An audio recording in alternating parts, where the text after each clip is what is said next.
सामईन कराम, आप सुन रहे हैं एक दिलचस्प कहानी जिसका नाम है कलंदर ज़ात। ये इस सिलसिले की किस्त नंबर 41 है। मुझे उम्मीद है आपको मेरी ये काविश पसंद आ रही होगी। आपने अगर अभी तक मेरा चैनल कहानी घर सब्सक्राइब नहीं किया तो अभी मेरे चैनल को सब्सक्राइब करके बेल नोटिफिकेशन ऑन कर लीजिए ताकि आने वाली हर नई कहानी की इत्तला बर वक्त आप तक पहुंच सके।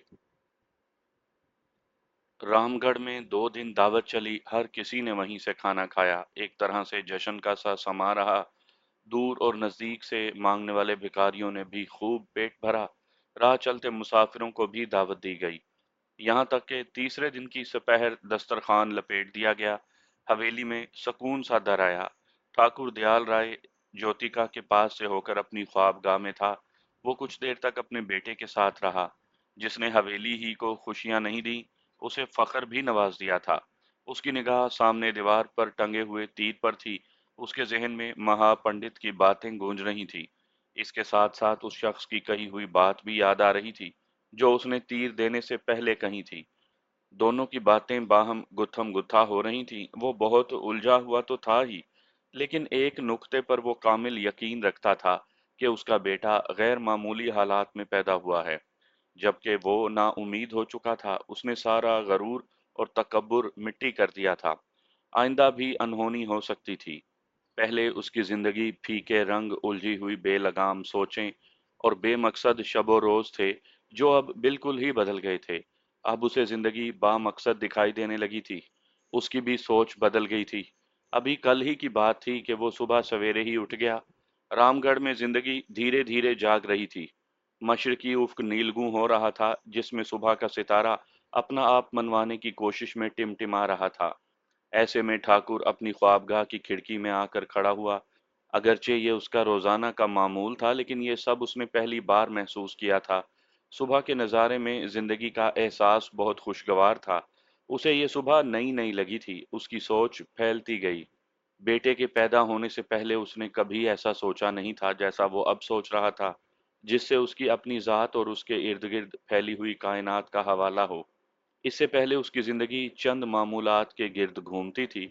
जायदाद, ताकत का इजहार और ख्वाहिशों की तकमील। उसने कभी सोचा भी नहीं था कि जिंदगी क्या है, कहाँ से आती है और कहाँ चली जाती है। वो बजरंग बली को मानता था, लेकिन ये नहीं सोचा था कि वो शक्ति का देवता क्यों और कैसे है।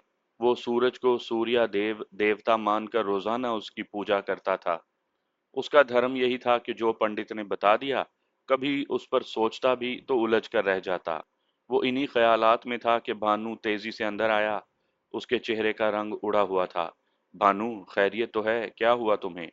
ठाकुर दयाल राय ने हैरत से पूछा। गजब हो गया मालिक, आप चलें मेरे साथ बाहर और पंडित चरणजी लाल की बात सुने। ऐसी क्या बात है भानु? मालिक, वक्त नहीं है, चलें। भानु ने ठाकुर दयाल राय का हाथ पकड़कर इल्तजा की तो वो उसके साथ बाहर की जानिब चल दिया। दालान के पास पंडित चरणजी लाल खौफजदा अंदाज में हाथ बांधे खड़ा था। ठाकुर दयाल राय ने उसकी तरफ देखा तो वो चिल्लाते हुए बोला, ठाकुर जी, अभी कुछ समय सेना आप पर चढ़ाई करने को है। आप कोई भी उपाय कर लो। पंडित जी, आप क्या कह रहे हैं? मुझे साफ बात बताएं, क्या हुआ? ठाकुर दयाल राय ने सुकून से कहा तो वो बोला, मुझे महापंडित ने आज मेले में बुलाया था। वहीं सारे इलाके के वही चंद मौजिज थे जो आपके खिलाफ हैं। उन्होंने फैसला कर लिया है कि मेला खत्म होने के फौरन बाद रामगढ़ पर चढ़ाई कर दी जाए। मगर क्यों पंडित जी? ठाकुर ने पूछा। इसकी वजह महापंडित भगवान दास जी महाराज हैं। उनका कहना है कि आपके घर में जो पुत्र पैदा हुआ है, वो देवी देवताओं की इच्छा नहीं है, बल्कि वो ऐसा पुरुष है जो उन देवी देवताओं का अपमान करेगा। वो एक महा आत्मा के जैसा है जो हिंदू धर्म के खिलाफ होगा। उसे यहीं खत्म करना होगा। मतलब उन्हें मुझसे नहीं, मेरे बेटे से खौफ है? ठाकुर दयाल राय ने पूछा। यही बात है ठाकुर जी, इसीलिए उन्होंने मुझे आपके पास भेजा है। वो आपके बेटे की भेंट मांग रहे हैं या फिर वो खुद उसे मार देंगे। मेले के बाद वो एक सेना लेकर आ रहे हैं। पंडित ने कहा तो ठाकुर ने सोचते हुए कहा, भानु, वो कोई और होता तो मैं उसकी बात को अहमियत ना देता, मगर ये पैगाम पंडित जी लेकर आए हैं, सबको बुलाओ, हम इनका मुकाबला करेंगे। जैसे हुक्म मालिक, भानु ने कहा और फौरन ही पलट गया। जिस अनहोनी का ठाकुर दयाल राय लाशऊरी तौर पर इंतजार कर रहा था, उसका समय आ गया।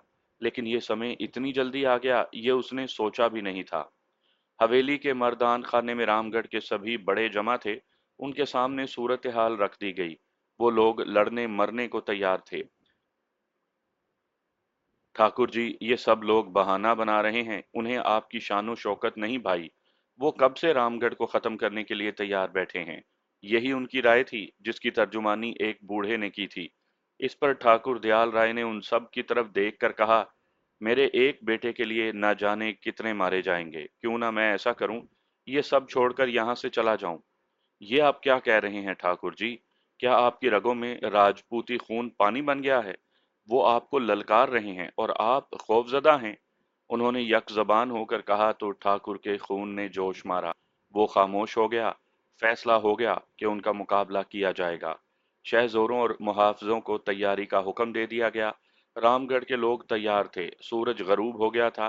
ठाकुर अपनी बीवी ज्योतिका के पास था, जो खौफजदा होने के साथ बेहाल हो रही थी कि उसके बेटे के दुश्मन हमला आवर हो रहे हैं।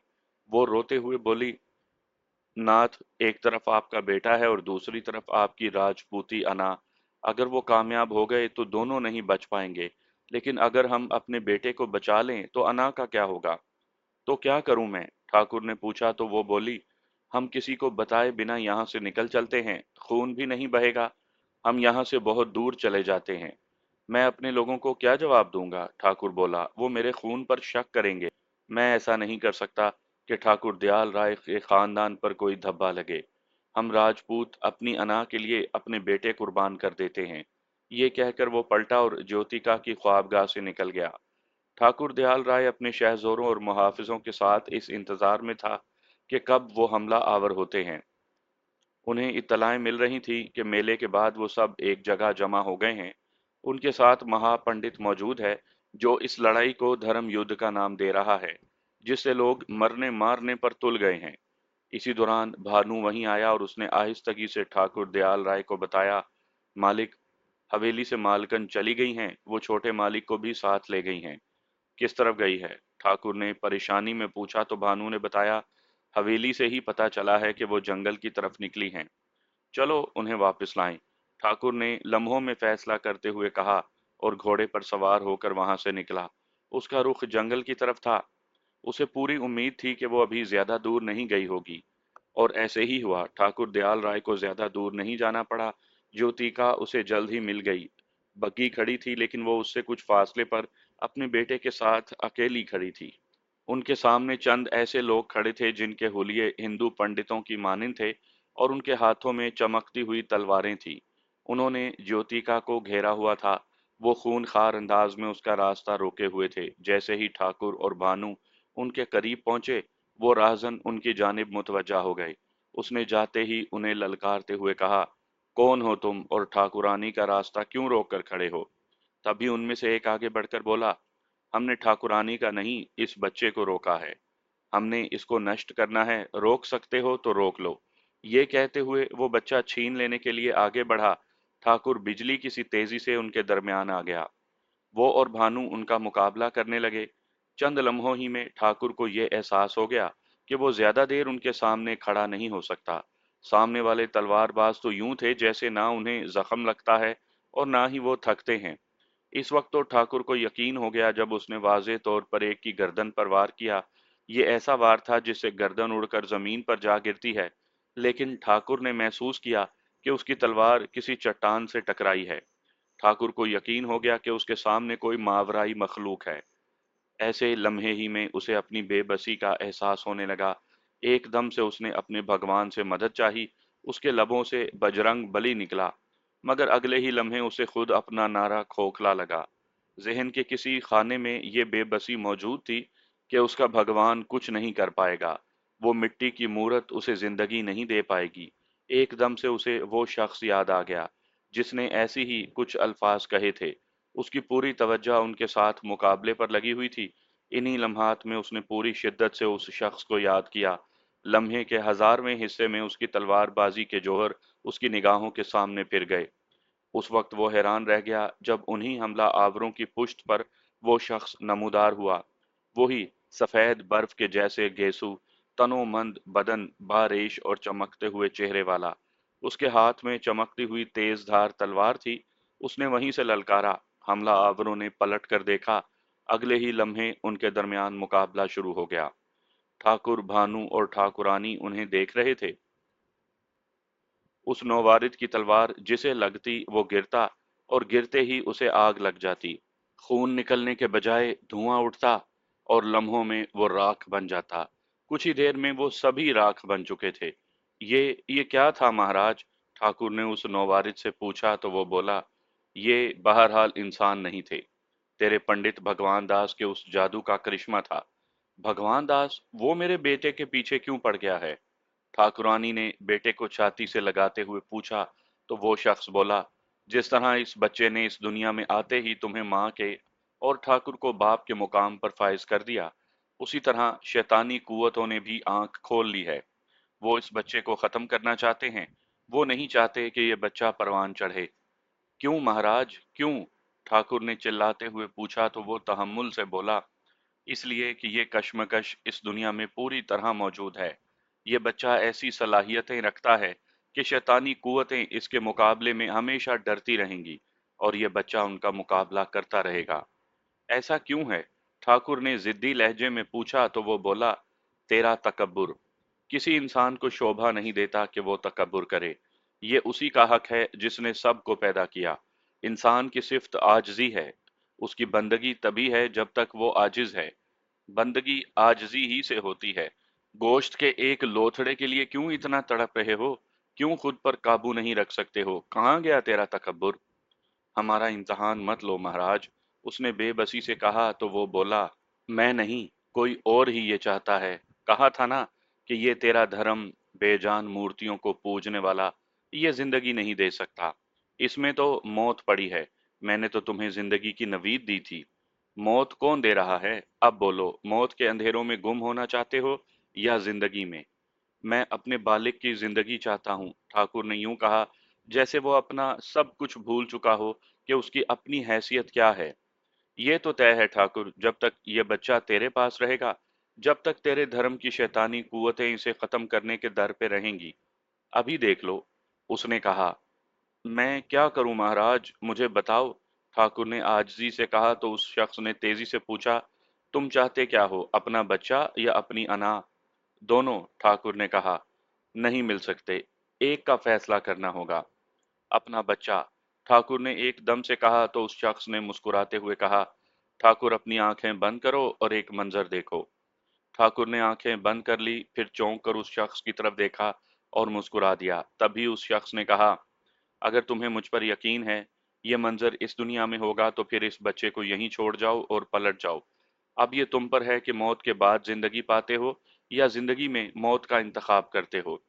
मैं आप पर यकीन करता हूँ। ये कहकर उसने अपनी बीवी की तरफ देखा और बोला, ज्योतिका, बच्चे को यहीं छोड़ दो, अगर इसकी जिंदगी चाहती हो तो।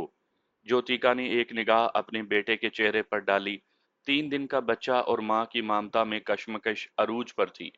आंसू गालों से लुढ़क कर बह रहे थे। वो भी समझ चुकी थी कि मामला क्या है। उसने अपना आंचल सीधा किया और जमीन पर बिछा दिया। फिर उस पर 3 दिन का बेटा रख दिया। सुनो, ये बदन की मिट्टी भी बड़ी अजीब चीज होती है। बदन हलाल का हो तो इसमें ख्यालात भी हलाल ही आते हैं। और हलाल बदन जब मिट्टी होता है तो ये मिट्टी ऐसे बीज उगाती है जिसमें से अमन और आशती उगती है, और उसकी खुशबू दूर दूर तक फैल जाती है। हराम मिट्टी से बना बदन कभी अच्छा नहीं सोच सकता। उसकी मिट्टी हमेशा फसाद के कांटे उगाएगी। अब तुम सोच लो। मैं पलट रहा हूँ महाराज। ये बच्चा आपने दिया और इसे आप ही को सौंपा।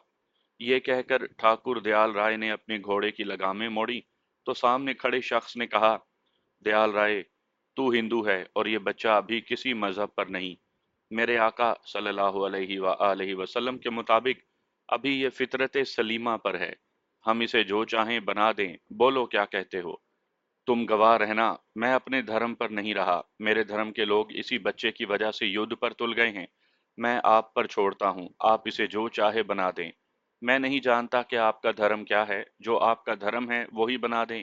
ये कहते हुए वो लम्हा भर को रुका और फिर जैसे चौंकते हुए बोला, बल्कि अपने जैसा बना दें। जाओ, फिर तुम सुरखरू हुए। उस शख्स ने कहा तो ज्योतिका अपने बच्चे को देखते हुए बग्घी में जा बैठी। अगले चंद लम्हों में वो रामगढ़ की तरफ चल दिए।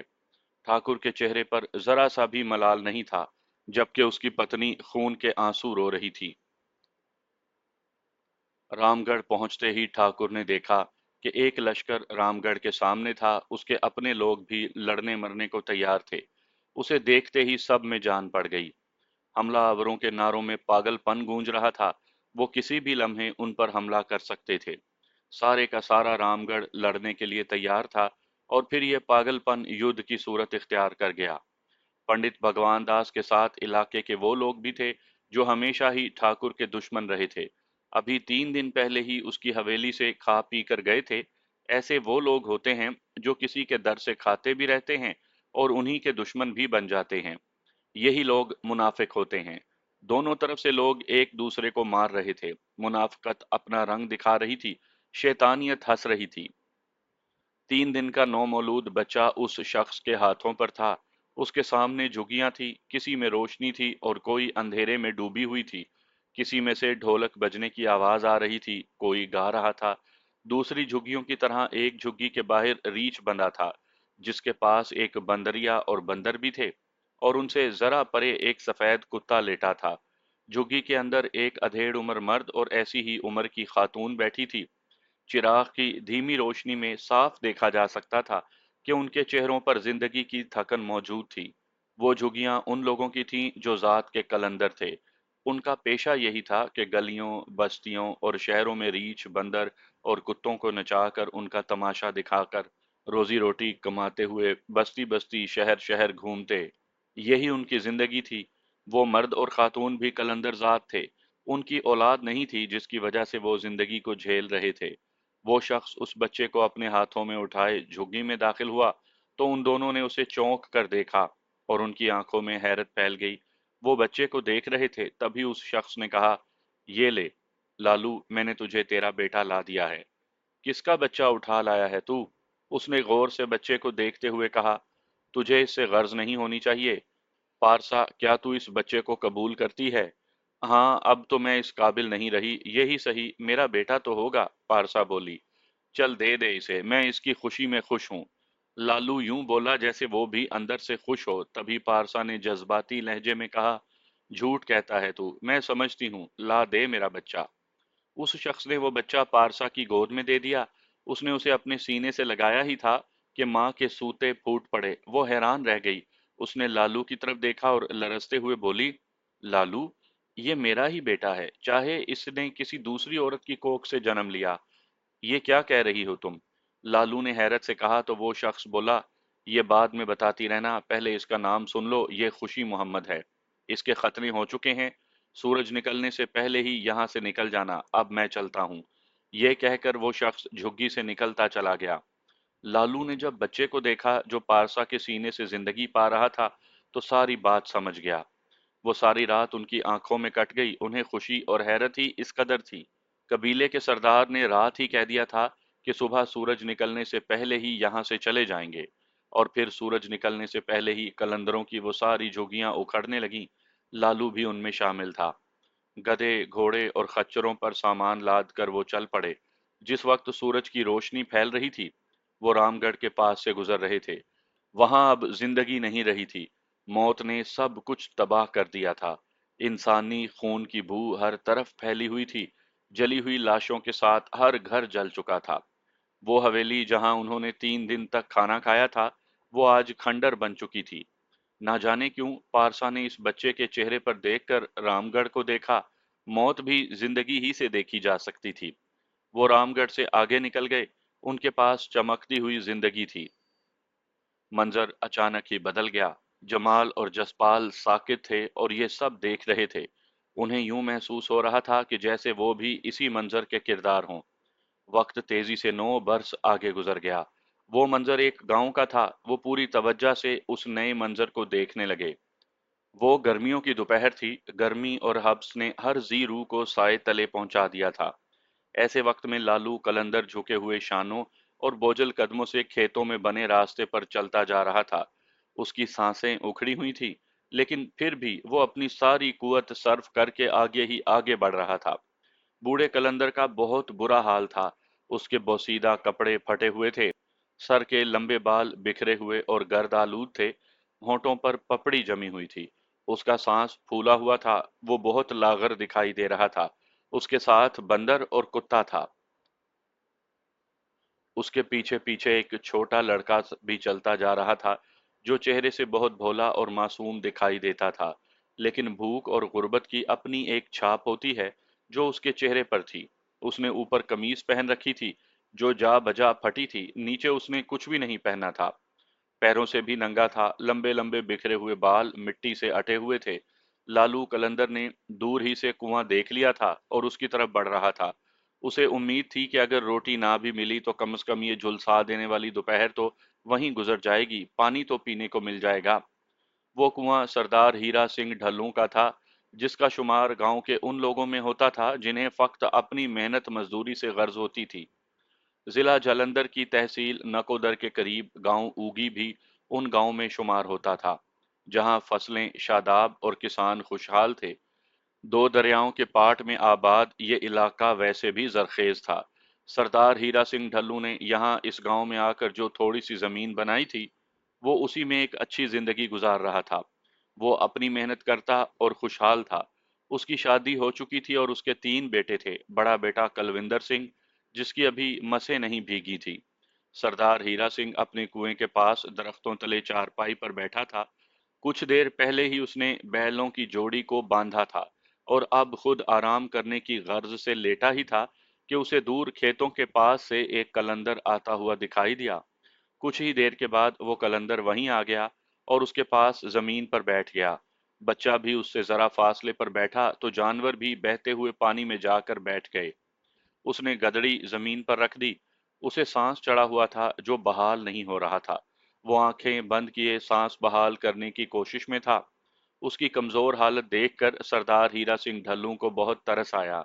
उसने नरम लहजे में पूछा, ओ बाबा, खैर तो है, ठीक तो है ना तू? नहीं सरदार, मैं ठीक नहीं हूँ।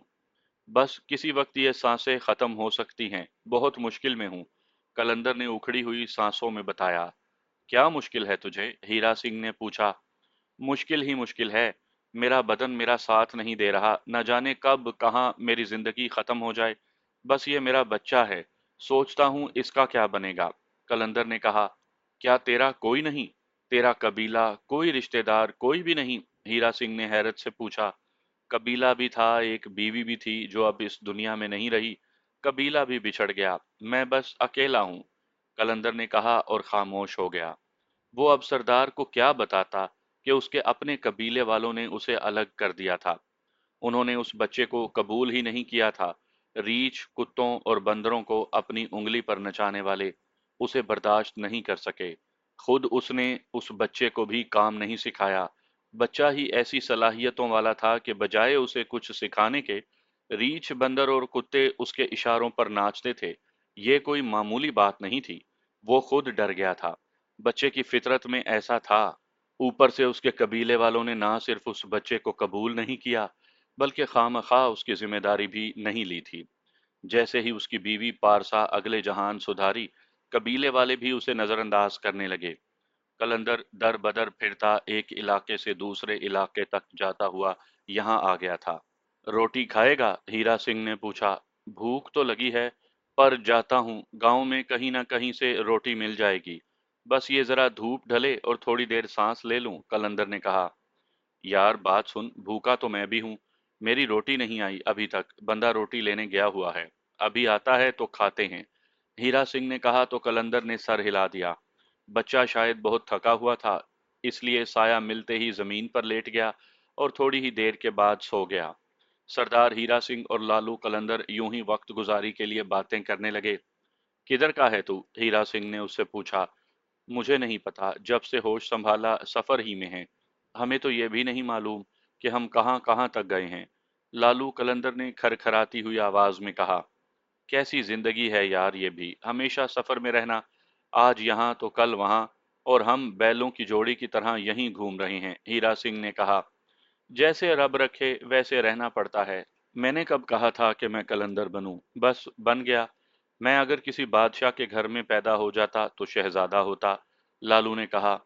इतने में हीरा सिंह को दूर से अपना मुलाजिम आता हुआ नजर आया। ले भाई, मुझे लगता है रोटी आ गई। तू मुंह हाथ धो ले और इस बच्चे को भी उठा ले। हीरा सिंह ने कहा और नल के पास जाकर मुंह हाथ धोया। मुलाजिम खाना लेकर पहुंच गया तो हीरा सिंह ने पूछा, क्यों देर हो गई थी भाई तुम्हें?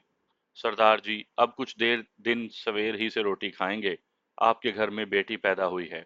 मुलाजिम ने कहा तो हीरा सिंह बोला, ओ शाबाश है भाई, सुखनाल धी आई है, 3 भाइयों की अकेली बहन। चल उसका नाम ही सुखजीत कौर रख देते हैं। ये कहकर उसने रोटी अपने सामने रखी। आधी रोटियां और सालन लालू कलंदर और बच्चे को दे दिया और उन्हें दूसरी चारपाई पर बैठने को कहा। वो सब खाना खाने लगे। मुलाजिम ने उनके पास पानी रख दिया। खाना खाकर वो आराम करने के लिए लेट गए। मुलाजिम अपना काम करने लगा और वो सो गए। दोपहर से जरा पहले सरदार हीरा सिंह उठकर खेतों की तरफ निकल गया। मुलाजिम भी कहीं काम कर रहा था। बच्चा भी उठकर बंदर और कुत्ते के साथ खेल रहा था, जबकि लालू कलंदर जिस करवट लेटा था उसी करवट पड़ा रहा। काफी देर के बाद जब सरदार हीरा सिंह वापस आया तो उसने लालू कलंदर को गौर से देखा और फिर उसे उठाया, लेकिन वो बेजान था। उसकी रूह परवास कर गई थी। हीरा सिंह ने एक तवील सांस ली और खेलते हुए उस बच्चे को देखा, जिसे ये खबर ही नहीं थी कि उसके साथ क्या बीत गई है। हीरा सिंह को उस बच्चे पर बहुत तरस आया। हीरा सिंह ने उसी वक्त अपने मुलाजिम को बुलाया और लालू कलंदर की लाश को बैलगाड़ी पर रख कर गांव की जानिब चल दिया। वो बच्चा फटी फटी निगाहों से अपने बाप को देख रहा था। उसे ये अच्छी तरह शऊर था कि आज के बाद वो अपने बाप को कभी नहीं देख पाएगा, क्योंकि ऐसा ही उसकी माँ के साथ हुआ था। वो फिर कभी वापस नहीं आई थी और ना कभी उसने अपनी माँ को देखा था। बाप के बिछड़ जाने का उसे शदीद दुख था, लेकिन उसकी आंख में आंसू नहीं था। लालू कलंदर की लाश गांव में हीरा सिंह के घर के सामने रख दी गई। वहां चौराहा था जिसके दरमियान में बाड़ का दरख्त था और उसके नीचे लोग बैठे रहते थे। उसे तकिया कहते थे। वहां हर मजहब का बंदा आता था। हीरा सिंह के घर के सामने अहमद बख्श पंच का घर था। वहां तकिए पर उस वक्त ये मसला दरपेश हुआ कि क्या लालू कलंदर की लाश को जलाया जाए या फिर दफन किया जाए। वो सिख था, हिंदू था या मुसलमान? कौन था वो? अगरचे ये मसला उसे नहलाते वक्त हल हो सकता था, लेकिन उसे नहलाए कौन? तभी गांव के एक मुसलमान बुजुर्ग अहमद बख्श पंच ने उस बच्चे को अपने सामने खड़ा करके पूछा, बेटा बताओ, तेरा बाप भगवान को मानता था, वाहे गुरु को मानता था या फिर अल्लाह को? पता नहीं जी, वो जिसके घर से मांगता था उसी को दुआएं देता था। हिंदू के घर से मांगता था तो कहता था कि भगवान तुझ पर कृपा करे। सिख उसे कुछ देता था तो कहता था कि रब तेरा भला करे। मुसलमान देता तो कहता अल्लाह तुझ पर करम करे। बच्चे ने मासूमियत से कहा तो अहमद बख्श पंच ने अपने इर्द गिर्द खड़े लोगों को मुखातिब करते हुए कहा, देखो भाइयों, ये बात तो समझ में नहीं आती। या तो उस कलंदर की लाश को देख लो या फिर जो बंदा भी इसकी जिम्मेदारी लेता है वो अपने मजहब के मुताबिक उसकी आखिरी रसूमात पूरी कर दे। तभी एक शख्स ने उस बच्चे की फटी हुई कमीज का आगे वाला पल्लू उठाते हुए कहा, पर यह बच्चा तो मुसलमान है। उसके तस्दीक करने पर अहमद बख्श पंच ने खुद जिम्मेदारी ले ली। उसने गांव के उन मुसलमानों से कहा जो वहीं खड़े थे कि इस लाश को पूरे एहतराम से दफना दिया जाए। सो फौरी तौर पर उसे गुस्ल दिया गया। कफन का इंतजाम भी उसी ने किया और मगरिब की नमाज के बाद गांव की मस्जिद में उसकी नमाज जनाजा पढ़ी गई। फिर उसे गांव से बाहर कब्रिस्तान में दफना दिया गया। लालू कलंदर इस दुनिया से चला गया। उस बच्चे की रात हीरा सिंह के मेहमान खाने में गुजरी, लेकिन उससे पहले उसे नहलाया गया। कलविंदर सिंह के कपड़े उसे पहनाए गए। जब वो दफना कर आ गए तो उसे खूब खाना खिलाया गया। फिर जो वो सोया तो सुबह जागा। ना जाने इतनी मीठी नींद उसे कैसे आ गई थी। अगली सुबह जब वो नाश्ता कर चुका तो कलविंदर सिंह अपने बापू हीरा सिंह के पास आया और बोला, बापू, मैंने उससे उसका नाम पूछा तो उसने बताया ही नहीं। कहता है कि बस मुझे काका कहकर पुकारते हैं। उसका कोई नाम तो होना चाहिए ना? हाँ पुत्र, उसका कोई नाम तो होना चाहिए, पर ये मुसलमान है। अब हम क्या नाम रखें यार? कोई सा भी रख लें, कलविंदर सिंह ने कहा। लफज अभी उसके मुंह ही में थे कि उसे अपने घर के दरवाजे पर अहमद बख्श पंच आता हुआ दिखाई दिया।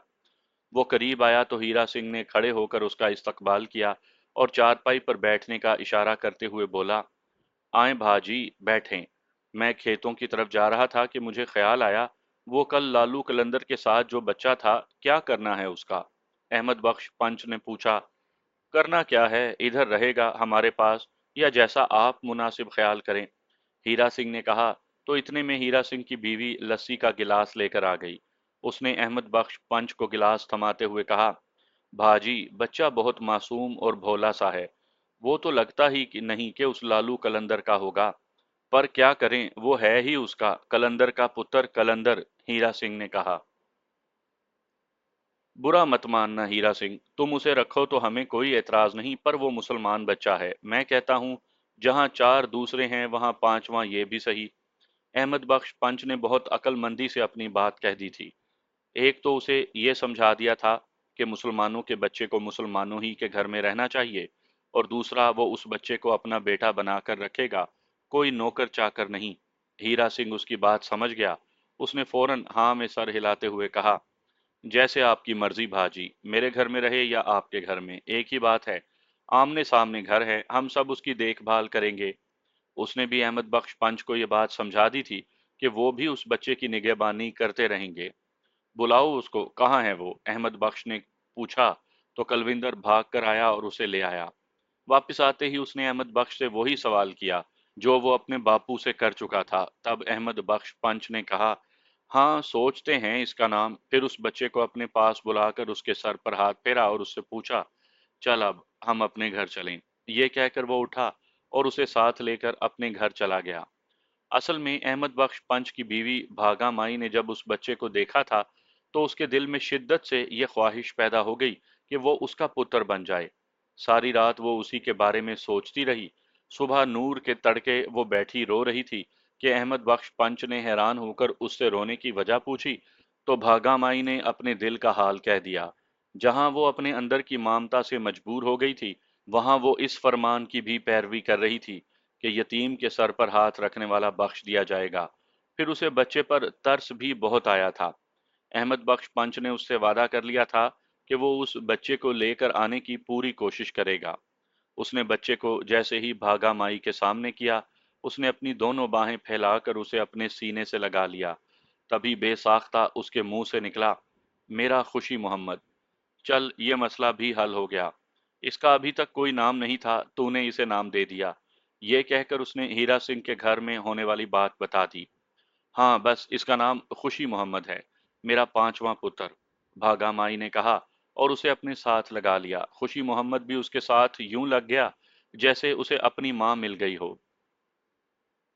ये बर्रे सगीर का वो दौर था जब दूसरी जंग अजीम खत्म हुए लगभग एक बरस गुजर गया था। तहरीक आज़ादी अपने जोरों पर थी। अहमद बख्श पंच बहुत समझदार आदमी था। उसके तीन भाई मजीद थे, फतेह मोहम्मद उर्फ फतू, गुलाम मोहम्मद उर्फ गुलामा, और मोहम्मद बख्श उर्फ मंदू। ये तीनों भाई एकजुट थे।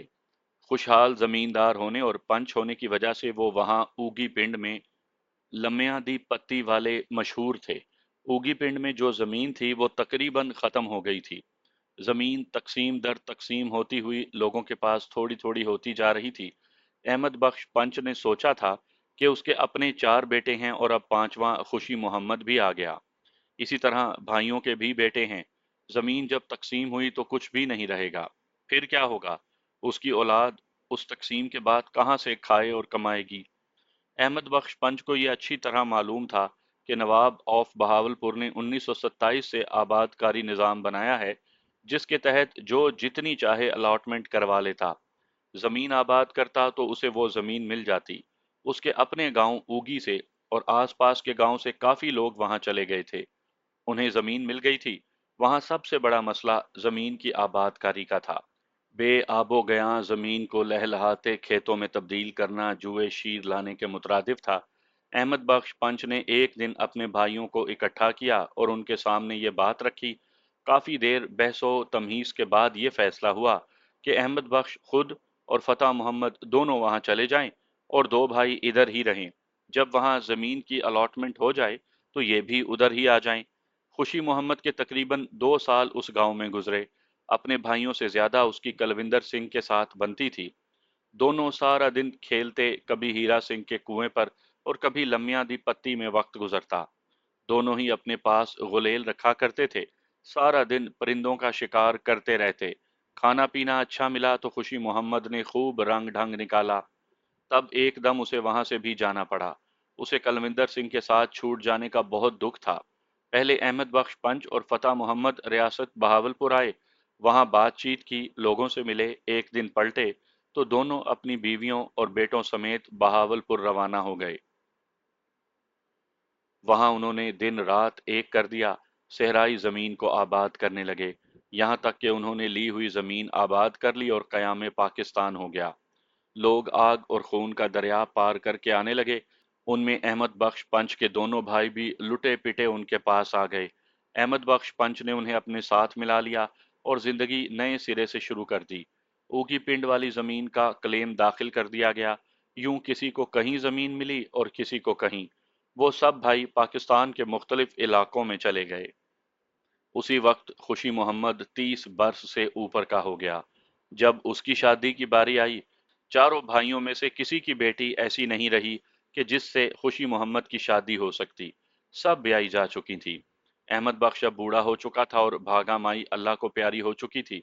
एक फतेह मोहम्मद ही उसके पास था। उसकी औलाद भी ब्याही जा चुकी थी। अहमद बख्श ने साथ वाले गांव में खुशी मोहम्मद की शादी कर दी। इसके साथ ही उसने बड़ी अक्लमंदी की। उसे जमीन देने का फैसला कर लिया। नूरनगर में क्लेम की जमीन पड़ी हुई थी। अहमद बख्श ने वो जमीन खुशी मोहम्मद को दे दी। वो दोनों मियाँ बीवी वहां जाकर बस गए। नूरनगर की बस्ती न जाने कब की आबाद थी। वहां के आसार बताते थे कि यहाँ कोई बस्ती पहले भी आबाद थी। वहां के लोग बताते थे कि ये पहले हिंदुओं की आबादी थी जो किसी वजह से खत्म हो गई थी। उन बेचारों को क्या मालूम था कि यहीं पर शैतानियत अपना भयानक रूप दिखा चुकी है। नूरनगर कभी रामगढ़ था, जो बिल्कुल बदलकर अब मुसलमानों की बस्ती बन चुका था। नूरनगर से फकत 2 मील के फासले पर वो मैदान था जहां हर साल मेला लगता था।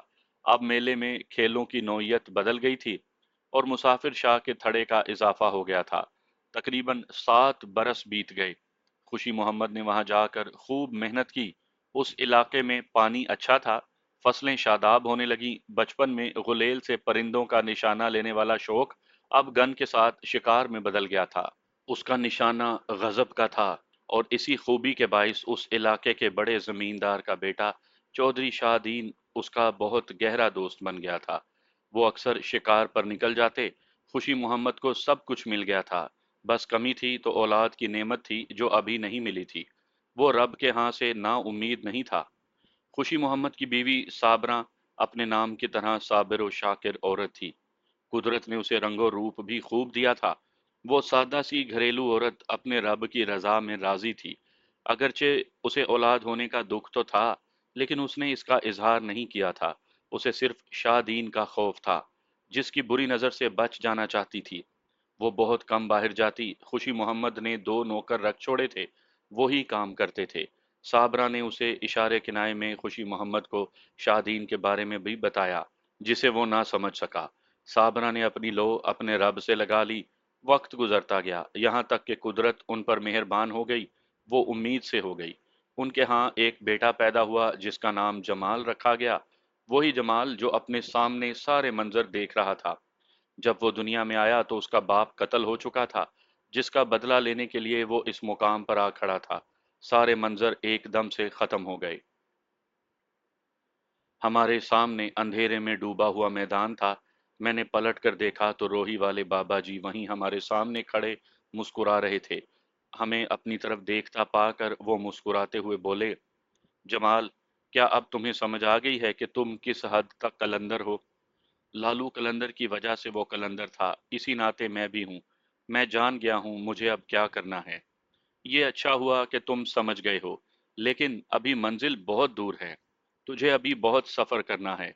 बाबा जी ने कहा तो मैंने धीमे से पूछा, ये आपने मुझे मेरी 3 नस्लों के बारे में बताया। आप उन्हें कैसे जानते हैं? इंसान की उम्र तो एक बादशाह किसी शख्स का नाम नहीं होता, एक मुकाम का नाम है। जो जिस वक्त बादशाह होता है, उसे वो मुकाम मिलने के साथ सारे इख्तियारात भी मिल जाते हैं। उसे माजी तो मालूम होता है और मुस्तकबिल की सोच भी दी जाती है।